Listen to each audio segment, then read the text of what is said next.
박수 한번 줘. 청년.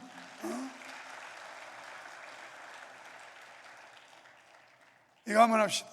한사람 씨, 내 집을 아니오는 없고. 할렐루야. 오늘도 하나님의 은혜가 여러분과 함께 하시기를 축원합니다. 제가 오늘 말하기가 굉장히 힘들거든요. 지난 금요 기도회 때 잘 나갔었는데 끝나기 직전에 목이 완전히 맛이 갔어요. 일부 예배 또 제가 설교하고 모니터링을 해봤는데 그래도 들을만 하던데, 지금은 설교하기가 굉장히 좀 부담스럽지만 그래도 들을 기가 있는 사람은 들을 거고, 은혜가 있는 사람은 기쁘게 들을 거고, 은혜가 없는 사람도 잘 들을 거고. 여러분, 우리나라에서 가장 높은 산을 한라산이라고 합니다. 한라산의 높이가 얼마인지는 아시죠? 1950m. 저 지리산 천왕봉이 그보다 한 30m 좀 낮던가 그러더라고요. 여러분은 한라산 몇 번이나 가보셨나요? 제가 지난주에 카페지기들하고 또 정상 정복을 했습니다만은 지금 장단지도 땡땡하고 종아리도 딱딱하고 알이 통통 맸어요. 작년 11월 달에 교역자 워크숍 가가지고 정상을 얼마나 힘들게 갔던지, 내 생에 이제 여기 또 올라오겠냐, 쉽지 않을 것 같다 그러고 왔어요. 그런데 봄에 한 번 또 올라가고, 이번에 우리 손복순 집사님이 올라가야 돼요, 목사님 꼭 올라가셔야 돼요 하도 보채가지고 그래가지고 또 올라갔어요. 우리가요 높은 정상을 정복하는 데는 두 가지가 필요해요. 하나는 인내심이에요. 또 하나는 체력이 있어야 돼요. 정신력과 체력, 이 두 가지 힘이 없이는 정상 정복을 못합니다. 우리가 인생을 살면서도 이런 많은 우여곡절 과정들이 있는데, 이것을 극복하려고 하는 정신력, 인내심, 이게 없이는 우리는 정상 정복을 할 수가 없는 겁니다. 우리가 영적인 정상도 마찬가지예요. 첫째는 인내하는 믿음이 있어야 되고, 두 번째는 영역이 있어야 돼요. 영적인 힘. 이게 있어야만 우리는 신앙의 정상, 믿음의 정상을 정복하게 되는 줄로 믿습니다. 그래서 저는 한라산을 벌써 6번 올라갔어요. 6번. 이번에 올라가는데 한 40대의 젊은이인데 3분의 2쯤 올라가면서 헐떡헐떡하면서 이런 얘기를 하더라고요. 자기 일행들 보고, 앞으로 나한테 한라산 올라가자고만 해봐라, 내 치기뿐다 그냥 아주. 그러면서 헐떡거리면서 올라가는 모습을 보았습니다. 힘들지요. 그러나 참아야 해요. 우리가 영원한 천국 올라가는데, 하늘나라 가기까지는 참아야 합니다. 인내해야 합니다. 그리고 영적인 힘을 키워야 합니다. 제가 어쩌다 설교 중에 한 얘기도 있죠. 수양만 내려가면 자전거 타고 왕복 20km 정도 되는 그 말리포 해수욕장까지 외롭게 아무도 봐주는 사람 없지만 나 혼자 열심히 페달을 밟고 갔다 온다고. 그래도 그게 효과가 있었던 거예요. 그래서 이번에 올라가는 데는 그렇게 힘들지 않았어요. 내 또 올라갈 자신 있어요. 이만석 집사님하고 붙어도 내가 안 떨어질 자신 있어요. 안 떨어져요. 왜? 평소에 트레이닝을 해야 돼. 자꾸 단련을 해야 된다는 얘기예요. 영적으로도 우리가 모여서 예배하고 말씀을 나누고 기도하고 봉사하고, 이게 전부 영적인 훈련이에요. 이렇게 되면 어떤 시련이 와도, 어떤 시험이 와도 이기게 되는 줄로 믿습니다. 여러분, 우리가 성경을 통해서 알 수 있는 게 이스라엘의 회복은 전적인 하나님의 도움, 하나님의 은혜로만 가능하다는 걸 알 수가 있습니다. 그러니까 이스라엘 백성들은 자신들의 공로로 구원받은 게 아니라 하나님의 은혜로 구원받았다는 거예요. 이 말은 오늘 신앙생활하는 우리들의 구원, 우리의 공로, 대가 아무것도 없이 하나님의 은혜로 구원받은 줄로 믿습니다. 이 은혜라고 하는 것은 거저 받는 선물이라고 누차 말씀드렸기 때문에 여러분이 기억하고 계실 거예요. 값없이 받는 선물, 값없이 주는 선물. 이 선물은 공짜로 받는 걸 선물이라고 그러지, 돈 주고 산 건 내가 구매한 거예요. 구매. 오늘 하나님께서 저와 여러분을 구원해 주시고 하나님의 교회에서 사명을 주신 이 모든 일들은 하나님의 은혜라는 겁니다. 할렐루야. 여기 오늘날 우리가 구원받은 것도 우리 공로가 아니라 전적인 하나님의 은혜인데, 고린도전서 15장 10절에서 사도 바울은 뭐라고 그랬냐면, 나로 나되게 한 것은 하나님의 은혜다. 내가 예수 믿은 것도 하나님의 은혜요, 내가 목사 된 것도 하나님의 은혜요, 내가 장로 된 것도 하나님의 은혜요, 내가 집사 된 것도 하나님의 은혜요, 내가 하나 성도 된 것도 하나님의 은혜요. 전적인 하나님의 은혜. 나의 노력과 수고 상관없이 내가 거기다 어떤 공적을 세워서 얻은 게 아니라 하나님이 우리에게 거저 주신 은총이요 축복인 줄로 믿습니다. 오늘 본문 전반부에서 피 묻은 옷을 입은 심판자가 등장을 해요. 그는 에돔의 수도에서 원수 대적을 물리치고 이제 막 개선하는 길이었습니다. 여러분, 1절에서 6절의 말씀은 에돔의 심판에 대한 말씀을 하고 있어요.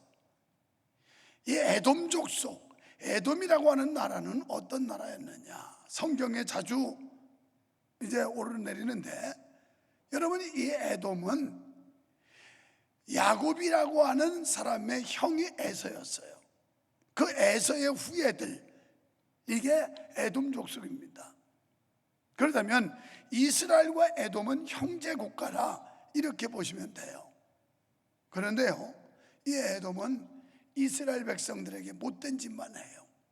시시때때로 방해했고 괴롭혔고, 그리고 출애굽해서 에돔 진영을 좀 지나가자고 그러니까 안 된다는 거예요. 못 지나간다, 이건 우리 영토다.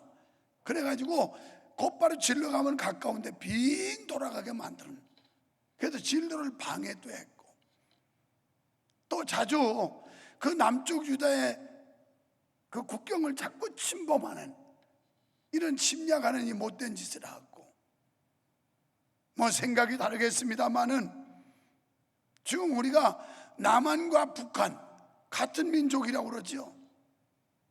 그런데도 우리가 불안한 건 저 김정은이를 중심한 북한이 늘 호시탐탐 우리를 위협하기 때문에 우리가 불안해하는 것처럼 이 에돔 족속들이 자꾸 집적거리고, 게다가 바벨론이 남쪽 유다를 공격할 때 적어도 형제국가면 막아줘야지요. 그런데 막아주기는커녕 바벨론 군대하고 합류를 해가지고 유다를 망하게 하는 일에 일조를 해요. 그래서 선지자들은 두고두고 이 에돔은 이스라엘의 원수다 이렇게 성경은 말씀하고 있습니다. 자, 본문에서 이런 에돔의 멸망이 선포되는 말씀인데, 본문이 우리에게 주는 영적 교훈이 무엇일까요? 마지막 날 하늘 시온이 회복되고 영화로움이 나타나기 전 모든 악의 세력들은 진멸한다는 겁니다. 바로 이런 놀라운 진리를 선포하기 위해 에돔이라고 하는 족속, 에돔이라고 하는 나라를 실예로 들어서 지금 말씀을 하는 겁니다. 악인의 멸망은 상대적으로 주의 백성들에게는 구원의 전주곡이 되는 줄로 믿습니다.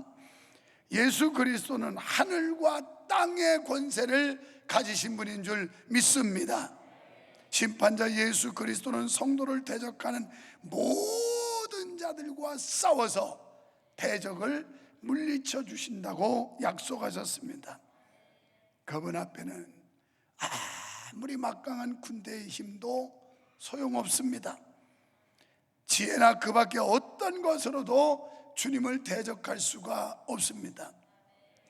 여러분, 그리스도를 거부하는 자는 영원히 멸망받을 수밖에 없습니다. 왜냐하면 예수 그리스도, 그분은 유일한 구원자신데 그분을 거부했기 때문에 그렇습니다. 요한복음 14장 6절은 우리가 달달달달 애우는 말씀이기도 하지요. 내가 곧 길이요 진리요 생명이니 나로 말미암지 않고는, 예수 믿지 않고는, 예수를 통하지 않고는 누구도 하나님 나라 갈 수 없다는 거예요. 구원받을 수 없다는 겁니다. 그래서 사도행전 4장 12절에 보면 천하 인간에게 구원받을 만한 다른 이름을 주신 적이 없대요. 예수 믿으시기 바랍니다. 예수 믿어야 구원받는 줄 믿습니다. 그래서 우리는 예수 믿으라고 전하는 거예요. 모든 종교 어느 신에가나 구원이 있다면 전도할 필요가 없어요. 그런데 예수님만이 구세주고 예수님만이 구원자가 되기 때문에 우리는 죽어도 살아도 예수를 전해야 되는 줄 믿습니다. 주님의 선하신 심판하시는 일에 인간 누구도 관여할 수가 없는데 모든 사람은 마땅히 그분을 두려워하고 그분의 뜻을 온전히 따르도록 힘써야 합니다. 그분 앞에서 머리를 드는 자는 어리석은 자예요. 그분 앞에서 교만한 자는 무지한 자입니다. 왜? 그리스도는 홀로 심판하시는 분이기 때문에 그렇습니다.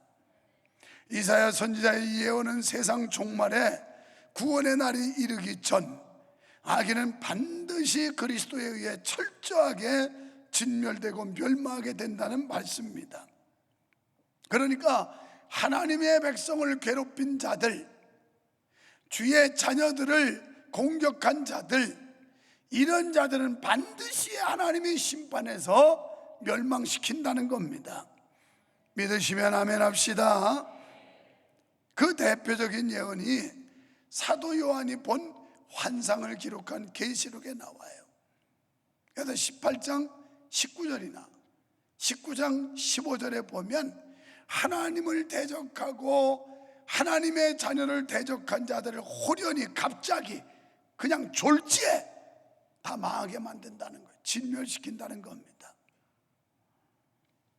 여러분, 이런 하나님이 계신데 우리가 누구를 두려워하겠습니까?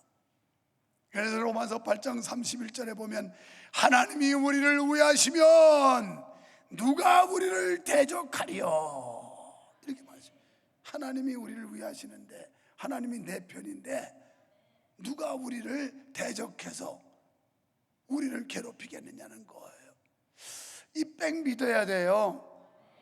한번 해보실까요? 하나님은 내 편이시다. 하나님은 우리 교회 편이시다. 이거 믿어야 돼요. 하나님이 내 편이다. 물론 편이라고 하면서 요령 피고 못된 짓 하고 그러면 좀 뒤에 나오지만 하나님 편 안 들어줘요. 정직하고 의롭고 믿음 안에 견고히 서고 하나님의 말씀에 겸손히 순종하고 그럴 때 하나님이 편 들어준다는 거예요. 시편 46편 10절에 보면 너희는 가만히 있어 내가 하나님 됨을 알지어다 그랬어요. 이 하나님은 심판자예요. 이 하나님은 창조주예요. 이 하나님은 우리의 보호자예요. 그래서 너희는 가만히 있어 내가 하나님 됨을 알지어다. 그 하나님이 여러분 우리를 지켜주실 줄 믿습니다. 우리와 함께 하심을 믿습니다. 우리는 주님의 은혜를 기억해야 합니다. 세상에 가장 못된 사람이 은혜를 배신하는 사람이에요. 배은망덕한 사람. 열심히 공들였고 열심히 사랑 주고 열심히 관심 주고, 그런데 그걸 싹 배신하는 사람. 세상에 제일 나쁜 사람이 누굴까? 배신자. 성경에 그런 배신자 나오죠. 가룟 유다잖아요. 가룟 유다 어떤 사람이에요? 12제자 가운데 예수님께서 돈꾀를 맡겼어요. 돈꾀. 아무나 맡기겠어요? 여러분, 교회에서 재정을 아무나 맡기겠어요?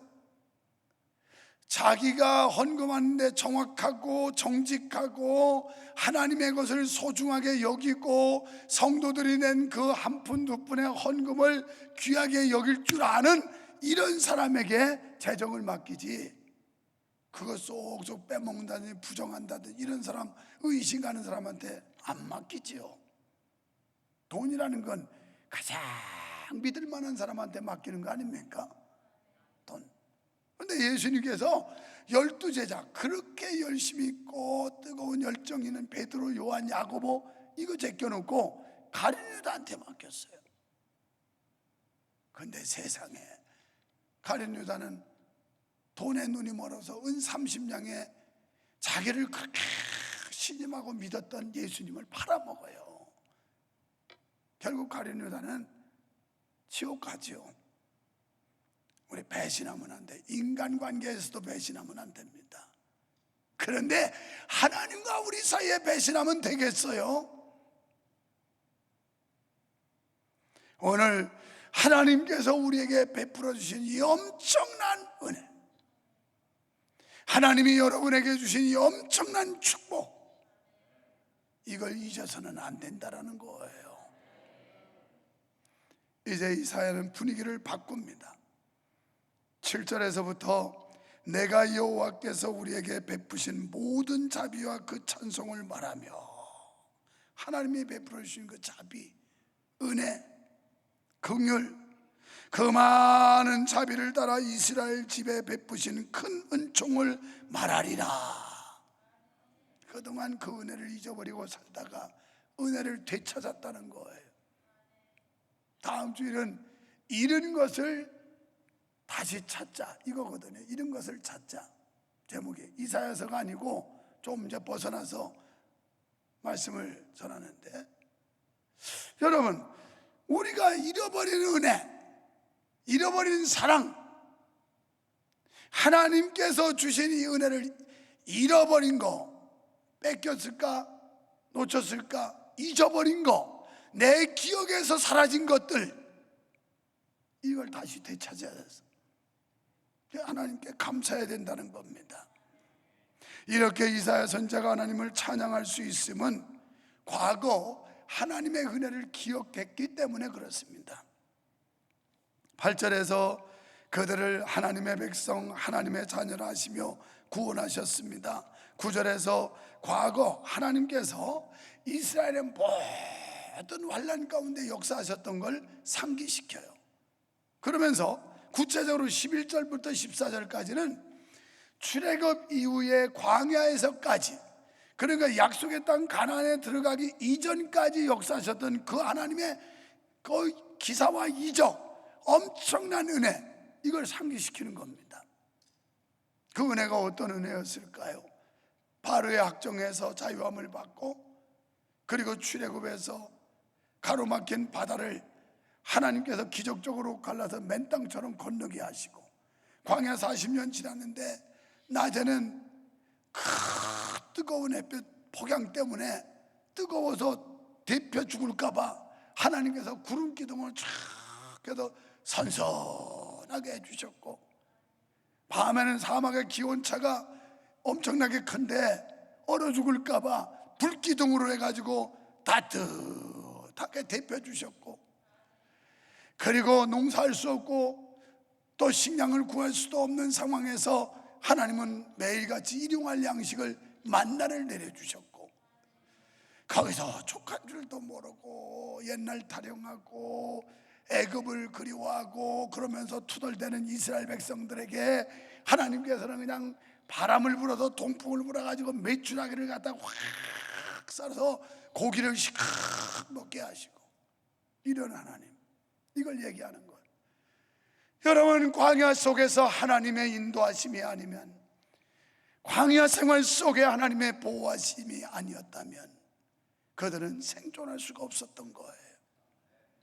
그래서 그때 역사하시던 하나님의 그 놀라운 사랑과 자비와 은혜, 이걸 떠올리는 겁니다. 여러분, 지금 현실이 힘드나요? 지금 현재가 원망스럽나요? 이미 과거에 하나님이 우리에게 주신 이 구원의 은혜와 그리고 내 삶을 안전하게 인도해 주셨던 그 하나님의 은총을 생각해 보세요. 이걸 떠올리고 다시 한번 기억을 되새기며 감사하는 기회가 되기를 축원합니다. 그러면서 우리도 이 같은 하나님의 은혜를 깨닫는다면 아무리 어려운 환난이나 시험도 넉넉히 이기는 것처럼 이스라엘도 이 하나님의 엄청난 은혜를 잊지 않았다면 얼마든지 어려움을 이길 수가 있었지 않았겠습니까? 여러분, 이스라엘은 하나님의 특별한 은총을 받은 백성이었어요. 세계 열방 중에서 그들이 택함 받았고 출애굽하게 하시고 광야에서 여러 가지 기사와 능력을 나타내사 다른 민족이 갖지 못한 특권을 보여주셨습니다. 마찬가지로 우리도 세상에서 부름받았고 하나님의 자녀가 되는 특권을 얻었으며 하나님께서는 끝까지 당신의 백성들을 책임져 주시는 이 약속을 받은 사람들이 우리들이라는 거예요. 할렐루야. 이게 믿어져야 돼요. 이게 깨달아져야 돼요. 그러므로 그들은 은총을 입은 자답게 그 은혜를 항상 기억하고 합당히 살도록 노력해야 했습니다.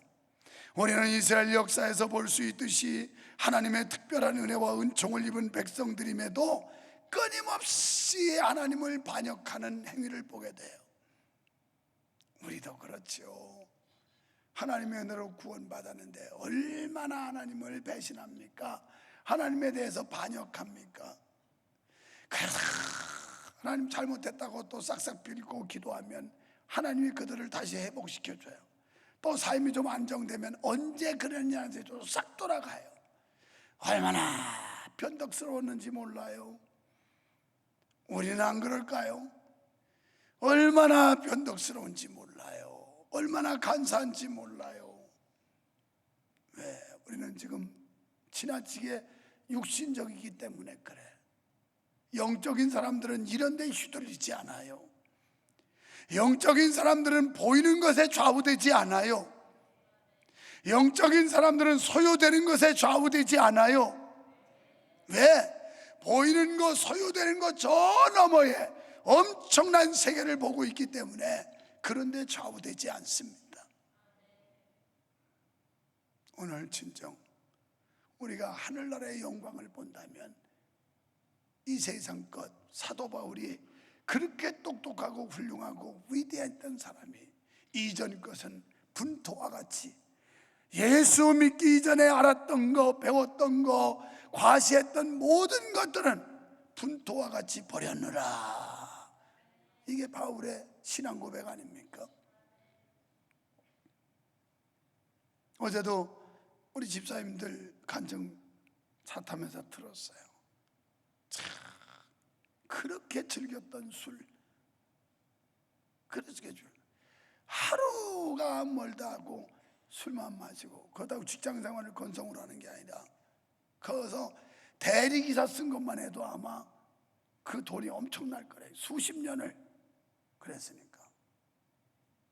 그래서 이놈의 술이 얼마나 좋길래 그런가 그래서 와이프 집사도 자기도 술을 배워봤대요. 그래가지고 내가 언뜻 옆에 들었는데 뭐 소주 한 병을 그냥 통째로 먹을 정도가 됐다나 뭐 어쨌다나 하든. 그래가지고 막 술을 배워서 이제 좀 즐기려고 하던 반에 예수 믿어가지고 그래가지고 못 먹게 됐다는 거예요. 이게 아주 귀한 술이 저 경상도에 나오는 술이 있는데 그건 그 회사에 그게 많이 만들지도 않는데요. 그래서 그전 같으면 그 오빠한테 부탁해서 그걸 사오고 그랬는데 이번에도 몇 병 사오는데 야 이거 술을 예수 믿어도 끊었는데 이걸 한 번만 먹고 그 다음에 끊을까? 완전 선악과야 이게. 그래가지고 막 갈등이 오더라는 거야. 이거 탄산수 비슷한 건데 그러니까 완전 또 일반 술도 아닌데 그러다가 아니야 그럴 수 없지. 내가 이거 한 번에 넘어갈 수 없지. 그러고서 그냥 자기 회사 사무실 가서 다 나눠 먹여버렸대. 전부 다. 그래서 집사님한테는 그게 선악과였군요. 그거 안 먹어도 사는 건데 에덴 동산에서 선악과 안 먹어도 살 수 있도록 하나님이 충분한 환경과 조건을 만들어 줬는데 그런데 결국 하나님께서 금지하신 거 따먹었잖아요. 오늘 하나님께서 그런 거 안 해도 다 살 수 있도록 좋은 환경 조건 해주셨는데 그런데 우리는 그거 못 먹어가지고 그거 범하지 못해서 마귀의 유혹에 넘어간단 말이에요. 오늘 진정으로 하나님의 엄청난 은혜, 이 세상이 아니라 이 세상은 영원하지 않다니까요. 여러분 얼마나 살려고 그래요? 내가 확실히 예언한다고 그랬잖아요. 여러분 다 죽을 거라고. 분명히 죽어요. 확실하게 죽어요. 언제 죽을지만 말 못하는 거지. 우리는 영혼을 사모하는 성도 되기를 축원합니다. 그래서 이 하나님이 베풀어 주신 엄청난 구원의 은혜, 이걸 알았더라면 비록 그들의 삶이 힘들고 어려웠어도 얼마든지 하나님 앞에 믿음을 지키면서 감사할 수 있었는데 그렇지를 못했다는 거예요. 얼마나 간사한지 몰라요. 간사한지. 그래서 결국 그들은 하나님을 반역하죠. 10절에 보니까 그들이 하나님을 반역함으로 하나님의 신이 돌이켜 그들을 공격했다 이렇게 나와요. 결국 하나님이 버리진 않았지만 우상 숭배하고 하나님의 은혜를 배신함으로 인해서 하나님이 바벨론이라고 하는 엄청난 몽둥이 침실을 한 거예요. 몽둥이 갖다가 버리장머리 고치느라고 조은하느라고 바벨론 몽둥이를 쓴 겁니다. 그래도 돼지게 맞았어요. 70년 동안. 잃은 것도 많고 아픔도 많고 그러고 돌아오는 거예요. 그래서 그들이 반역하여 성령을 근심케 함으로 그가 돌이켜 대적이 되셨다라고 10절에 말씀해요. 이스라엘 반역이 하나님을 화나시게 했어요. 여러분 우리 하나님을 화나시게 하면 안 돼요. 하나님을 기쁘시게 해야 돼요. 할렐루야. 하나님을 기쁘시게. 오늘도 2부 예배 올라오기 전에 우리 장로님 이제 아들 또 며느리감 다음 달에 결혼식 하는데 인사하러 왔어요. 그래서 그 아들이 35이래요 35에 결혼하는 거 효도하는 거예요. 효도. 이제 30 전에도 마찬가지고 30 후에도 마찬가지고 요즘 젊은이들이 결혼하는 거 효도하는 겁니다. 효도. 얼마나 기쁘겠어요 부모로서. 오늘 우리가 하나님을 화나게 하는 신자 되지 말고 하나님을 기쁘시게 하는 성도 되기를 주의 이름으로 축원합니다. 하나님 기쁘시게. 그럼 사랑받아요. 그럼 사랑받아. 제가 지난 일주일 동안 우리 손주들을 못 봤는데 금요 기도회 때 우리 손자 찬유가 막 달려오더니 할아버지 앞에 탁 안겨가지고 내가 품에 안고 하나님 우리 찬유 오늘 금요 기도회 하는데 이렇게 왔다 갔다 소란 피우지 않고 얌전하게 앉아있고 오늘도 은혜 받게 해주세요. 효과는 안 나타났지만 어린애가 뭐 그렇게 참으면 어른이죠. 그랬더니 그래도 할아버지 몸에 꼭 안겨가지고 다소곳이 기도받는 그게 얼마나 기쁜지 몰라. 오늘 우리가 주님의 품에 안겨야 되는데 자꾸 도망간다고. 얘야 이리 와라. 이리 와라. 싫어. 얄밉잖아요. 얘야 이리 오너라. 이러면 우리 집에 가면 우리 자녀가 하는 게 있어요. 할아버지 하고 딱 잡으면 여기서부터 기어 올라가가지고 여기 딱 발수고, 아이고 이거 중심 잡아주려고 했어요. 그러면 쭉 올라가가지고 저기서 천정 만지고 막 이래. 여러분 싫지를 않아요. 오늘 우리가 하나님을 가까이 하고 하나님 앞에 앵길 때 하나님이 기뻐하실 줄 믿습니다. 주의 친절한 발에 우리가 안겨야 돼요. 주님의 품에 안기셔야 돼요. 그동안 이 코로나 사태로 얼마나 멀리 갔어요. 얼마나 멀리. 주님도 잊어버리고 예배도 잊어버리고 오늘 이렇게 많이들 나오니까 얼마나 하나님이 보기 좋겠어요. 보기에 심히 좋았더라. 목사의 마음도 기쁘고 감사한데 하나님이 얼마나 좋아하시겠어요. 얼마나. 여러분 하나님을 기쁘시게 하는 교회 되기를 소원합니다. 하나님을 기쁘시게 하는 목사 되기를 원합니다. 하나님을 기쁘시게 하는 성도 되기를 축원합니다. 하나님 화나게 하니까 돌이켜 대적했다는 거예요. 데살로니가전서 5장 19절에 성령을 소멸치 말며, 에베소 4장 30절에 성령을 근심케 하지 말라. 마태복음 12장 31절 모든 죄와 회방은 사하심을 얻지만 성령을 회방하는 것은 사하심을 얻지 못하고. 우리가 하나님의 영을 거역하면 안 됩니다. 하나님을 거역하면 안 됩니다. 어떤 일이 있어도 사람은 거역해도 사함받을 수 있지만 하나님의 영을 거역하면 지옥 간다는 거예요. 그리고 10절에서 말씀합니다. 그들이 반역하여 주의 성신을 근심케 하였으므로. 여러분 우리는 고난이 왔을 때 고난이 죄의 결과라는 사실을 깨닫고 하나님 앞에 회개해야 됩니다. 물론 우리에게 오는 고난이 100% 죄의 결과라고는 말할 수 없어요. 때로는 하나님께서 우리를 단련하기, 더 굳건하고 든든한 믿음으로 세우기 위해서 연단시킬 때가 있기 때문에 100%가 다 당신이 병들은 건, 당신이 망한 건, 당신이 어려움 당한 건 다 죄의 결과, 이렇게 말할 수는 없어요. 그러나 1차적으로 우리가 육체의 병이 왔다든지 사업에 어려움이 온다든지 아니면 삶에 환난이 온다든지 하면 1차적으로 우리가 해야 될 일은 하나님 앞에 자기를 돌아봐야 돼요. 혹시 하나님과 나 사이에 관계가 꼬인 건 없나? 관계가 잘못된 건 없나? 이거 먼저 확인하고 성령께 기도하면서 성령께서 깨닫게 해주시면 그거 회개해야 돼요. 회개해야 해결돼요. 회개해요. 할렐루야. 회개해요. 여기 본문에서 선지자가 말하는 시련은 유다 백성의 범죄 행위로 인한 시련을 뜻해요. 하나님께서 유다를 버리진 않았어요. 아주 포기하진 않았어요. 그러나 그 행위에 대한 심판을 하시잖아요. 그냥 둘 수 없는 거야. 이 사랑하는 내 백성이 우상 숭배나 하고 하나님의 은혜나 배은망덕하고 반역하고 이런 행위에 대해서 그냥 눈뜨고 볼 수가 없는 거예요. 그래서 하나님께서 심판하시는 바벨론을 붙인 거예요. 이때 이렇게 힘드니까 결국 15절로 19절에서 자비와 긍휼을 구하는 기도를 하게 됩니다.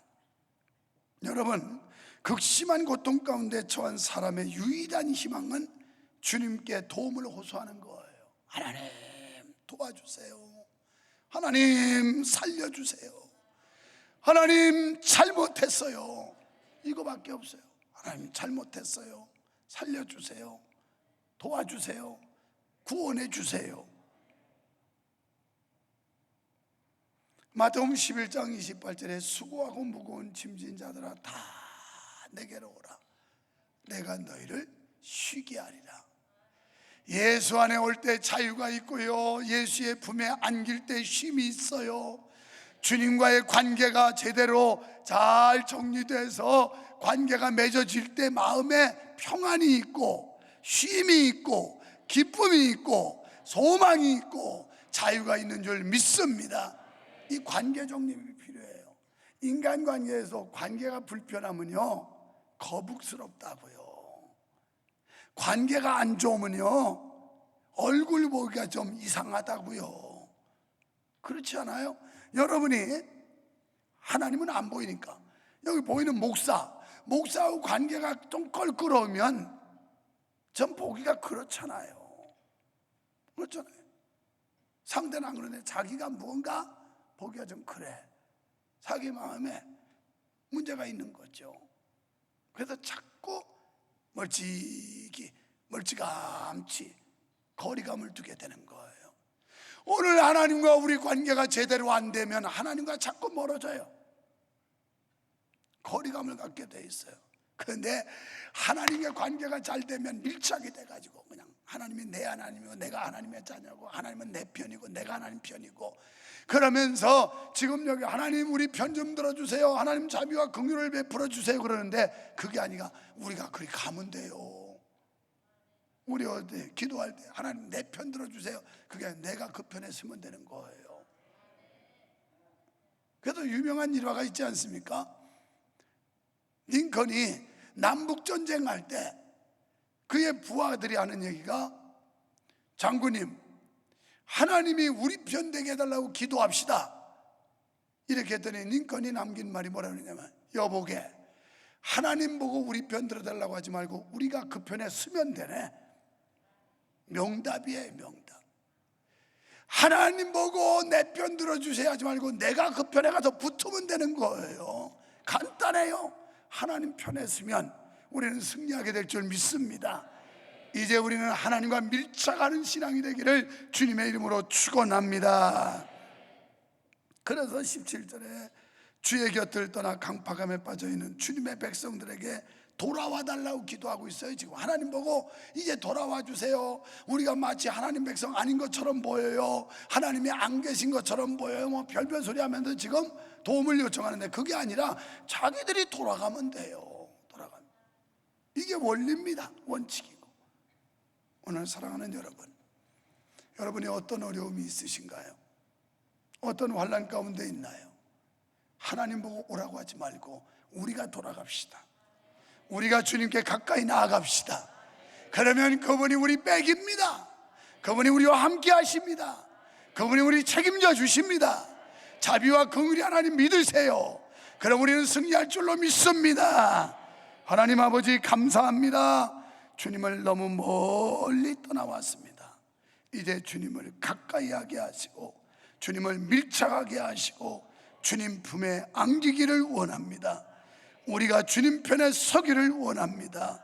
그리하면 주님이 인도하시고 보호하시고 우리를 책임져 주실 줄 믿습니다. 예수님 이름으로 기도하옵나이다. 아멘.